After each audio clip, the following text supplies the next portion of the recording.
আটাইতকৈ বেছি 70-80% চুলাই মদ খাই পিনি মৰিছে।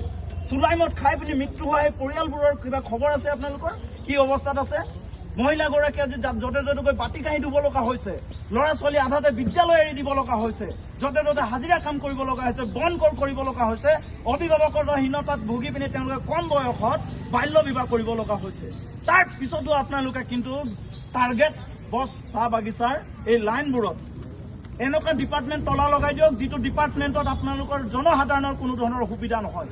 এটা সুবিধা দেখাই দিব নোৱাৰে আপোনালোকে যে অসম চৰকাৰৰ এই আবকাৰী বিভাগৰ দ্বাৰা অসমৰ জনগণৰ কিবা এটা সুবিধা হৈছে।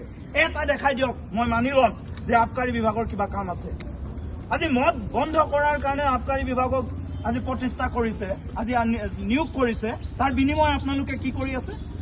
বাৰম্বাৰ অৱগত কৰাৰ পিছতো জনসাধাৰণৰ যিটো ৰাজহুৱা অভিযোগ, 200-300 স্বাক্ষৰিত এটা অভিযোগ, সেই অভিযোগৰ কোনো ভেলু নাই নেকি? সেই অভিযোগক আপোনাৰ নৰ্থাত কৰিছে। বছ এটাই কথা কৈছে যে তাত নৰ্মছৰ মতে যিখিনি হ'ব লাগে হৈছে। 200 মিটাৰ বাদ দিয়ক, 2000 মিটাৰতো যদি হয় ন, মদাৰীয়ে মদ খাব যাবই। ইয়াত কোনো এফেক্টেড আৰু বিনা এফেক্টেড হোৱাৰ কথা নাহে। সেইটো কাৰণে এইখিনি নৰ্মছ আপোনালোকে ক'ৰবাত জ্বলাই দিয়ক। যিটো নৰ্মছত আমাৰ জনগোষ্ঠী ধ্বংস হৈছে, শেষ হৈছে, এনেকুৱা নৰ্মছ মোক দৰকাৰ নাই। একদম স্পষ্ট কথা। ৰাজনায়িক, কলিয়াপানী, ভঙিয়াত যিখিনি দেশীয় সুৰাৰ বিপণী আপোনালোকে অনুজ্ঞাপত্ৰ দিছে, আজিৰ ভিতৰতে যদি আপোনালোকে বাতিল নকৰে, আমি নিজাববীয়াকৈ গৈ তাতে ভাঙিম। য'ত প্ৰয়োজন হ'লে আপোনালোকে আমাক কেছ দিয়ক, য'ত প্ৰয়োজন হ'লে আমাক গুলী মাৰক, আমি কেয়াৰ নকৰোঁ। চাহ বাগানৰ পৰিষ্কাৰ কৰিবৰ কাৰণে, নিকা কৰিবৰ কাৰণে অসম চাহ জনজাতি ছাত্ৰ সন্থা এই কেডাৰসকলে নিজৰ জীৱন, যৌৱন আৰু ভৱিষ্যত শেষ কৰি দিছে। তাৰ পিছতো যদি একফালৰ পৰা আমি ক্লিন কৰি আহোঁ, আনফালে যদি আপোনালোকে ডাঙৰ বিপণী খুলিবৰ কাৰণে লাইচেঞ্চ দিয়ে, কি হ'ব জনগোষ্ঠীটো? চৰকাৰে টেক্স পাইছে, তাত কি কথা আছে? বিনা বেলেগতো চ'ৰ্চ আছে, বেলেগ উদ্যোগ প্ৰতিষ্ঠান আছে, চাহ বাগান আছে, তৈল ক্ষেত্ৰ আছে, গেছ কেকাৰ আছে, সেইবোৰৰ পৰা টেক্স লৈ পিনি চৰকাৰ চলক। যদি এনেকুৱাই মদৰ হতে যদি চৰকাৰ চলাব লগা হয়, তেন্তে অসমৰ এজন অসমীয়া খিলঞ্জীয়া ল'ৰা হিচাপে কৈছো, তলা লগাই দিয়ক এনেকুৱা আবকাৰী বিভাগৰ কাৰ্যালয়। কোনো কাম নাই।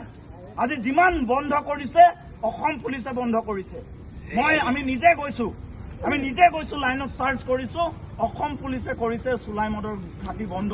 আপোনালোকে কি কৰিছে মোক লিষ্ট দেখাই দিয়কচোন। আপোনালোকে কি কৰিছে? তাত গৈ নিৰাপত্তা দিছে, তাত গৈ কেৱল শ্ব' অফ কৰিছে আৰু কমিশ্যন লৈ আহিছে। ৰেকৰ্ড আছে আমাৰ ওচৰত। যোৱাকালি মই ফোন কৰিছো বিষয়াজনক আৰু মই কৈছো যে আপোনালোকে অন্ততঃ আমাৰ প্ৰতিবাদক সন্মান জনাই আপোনালোকে তাতে বন্ধ কৰক। কিন্তু 4জন আপোনাৰ কোনোবা গাৰ্ড গৈ তাতে দাঁত চেলাই তাত নিৰাপত্তা দিছে, এই দোকানবোৰত নিৰাপত্তা দিছে। এয়ে আপোনালোকৰ জনসেৱা নি? এয়াই জনসেৱা আপোনালোকৰ? যিটো ৰাজমাইত মদৰ ঘাটি, দেশীয়া সুৰাৰ ঘাটি, তাত বিয়াৰ বিক্ৰী কৰিছে। যোৱাকালি 4টা কেছ বিক্ৰী কৰিছে। ক্ৰেতা মই পঠাইছো তাতে মই চাবৰ কাৰণে যে দেশীয় সুৰাৰ লগত আৰু কিবা বিলাসী সুৰা মিলাইছে নেকি। এইখিনিৰ তথ্য আৰু কি প্ৰয়োজন আছে আপোনালোকক তাহাঁতক বন্ধ কৰিবৰ কাৰণে? আৰু কিবা লাগে নেকি?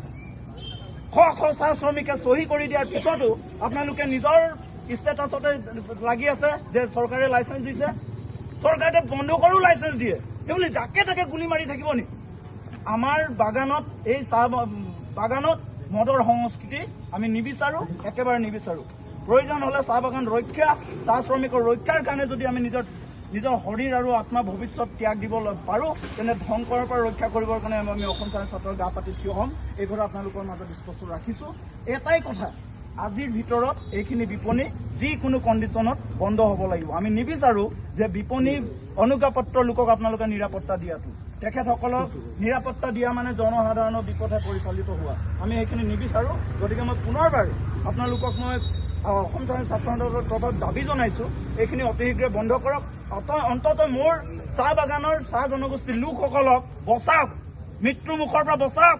40 বছৰ 30 বছৰতে মানুহ মৰি গৈছে, মদ খাই মৰি গৈছে, ফেমিলি পংগু হৈ গৈছে, তাৰ কোনো নজিৰ নাৰাখে আপোনালোকে। গতিকে মই দাবী জনাইছোঁ, এনেকুৱা ধৰণৰ য'ত সামাজিক ব্যাধি আৰু সমাজখনক ঘাতক এনেকুৱা ধৰণৰ ডিপাৰ্টমেণ্ট আমাৰ প্ৰয়োজন নাই, এইবোৰ তলা লগাই দিয়ক। মই পুনৰবাৰ সকলোকে ধন্যবাদ দিছোঁ।